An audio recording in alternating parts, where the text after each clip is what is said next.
Take us through what your excitement level is working with such an elite athlete like Jordan. Yeah, I mean, this is definitely one of the more exciting signings that we've had. Obviously, just because what he brings to the table, the way he is as a person, his personality, hard worker. So for us, we're really excited about the opportunity, and we're excited to get to work. I mean, did the process begin many, many months ago? You trying to recruit Jordan, and what was that like? Of course, yeah, it starts with meeting with the family, communicating with them, talking to them on a day-to-day basis, building a relationship with them. Obviously, because we don't get the opportunity to speak to Jordan over the course of the season, because he's in the middle of the season and we have to respect that. So it's important to build a relationship with the family first. That way, when then the season comes, they're able to direct him, through funneling through the agent process.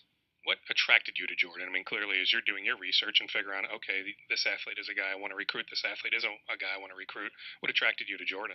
High motor. Obviously a 7 foot wingspan. His ability to second jump.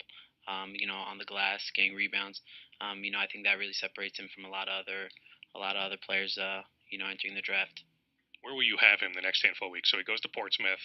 Then after that, where will he train? What will the next handful of weeks and even the next couple months look like? Of course, after Portsmouth, he'll probably come back to Minnesota, pack all his stuff, and then we'll have him in New York training in New York City, in our facilities. And in between him training in New York City, he'll be going to his workouts in the designated cities and going back and forth from there until the draft.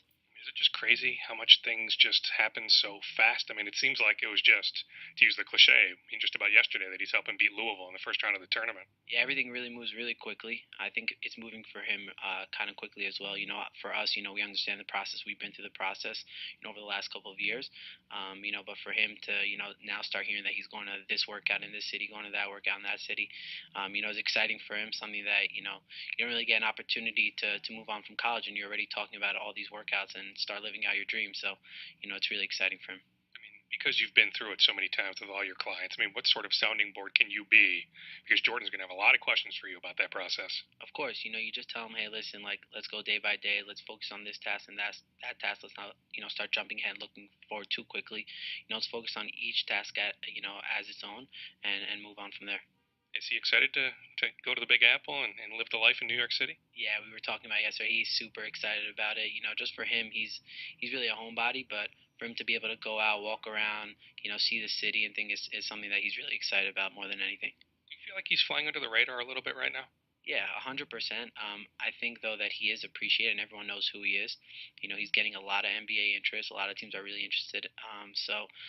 Yeah, he is a little bit under the radar, but at the same time, like, everyone knows what he brings to the table, and he is a very serious NBA prospect. Yeah, I mean, it is interesting when you think about it. I mean, the second all-time rebounder in Big Ten history, one of the all-time leading scorers in Gophers history. Like, you can legitimately make a case, one of the great Big Ten players of the last 15, 20 years. Yet, you could make a case that he is flying under the radar to some extent. Yeah, I mean, he is a guy that is a little bit under the radar, but in this year's draft, really, a lot of players, really after the lottery, are all kind of bundled up together, and it's really a crapshoot. So, I think Portsmouth is really going to give him the opportunity to separate himself from everybody else, get invited to the combine, like I said, just work everything step by step.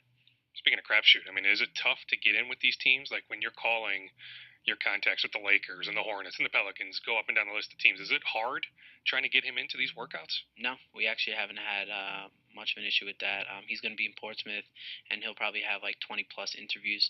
So we're already like halfway through that list. So these are teams that are calling us, approaching us, which always makes my job easier when I don't have to, go out there and sell a player. When I'm getting calls from teams that want to bring him in, that's already half the battle. It's a good reminder too that some of this is the interview process. It's not just on the court. So how much prep have you done with him, preparing him for these interviews? Yeah, we spent countless hours working on that, especially last night, prepping him on questions that are going to be brought to the table, things that teams are going to want to get answers on, and things that they're going to want him to address. But he's ready for that. He's great when it comes to interviews.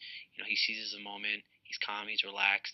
He's just a great guy to be around. So I'm not worried about him too much. What do you think some questions that teams will have for him are? I mean, obviously you get like the typical questions like drawing up specific plays, asking where he thinks he's going to be in the draft, who he compares himself to, and things like that. But then you'll get crazy ones like riddles that teams ask. Teams that have asked questions like, how would you like to die? I mean, you get crazy questions. But I think it's all meant for them to see how players respond and how they're able to communicate their answers.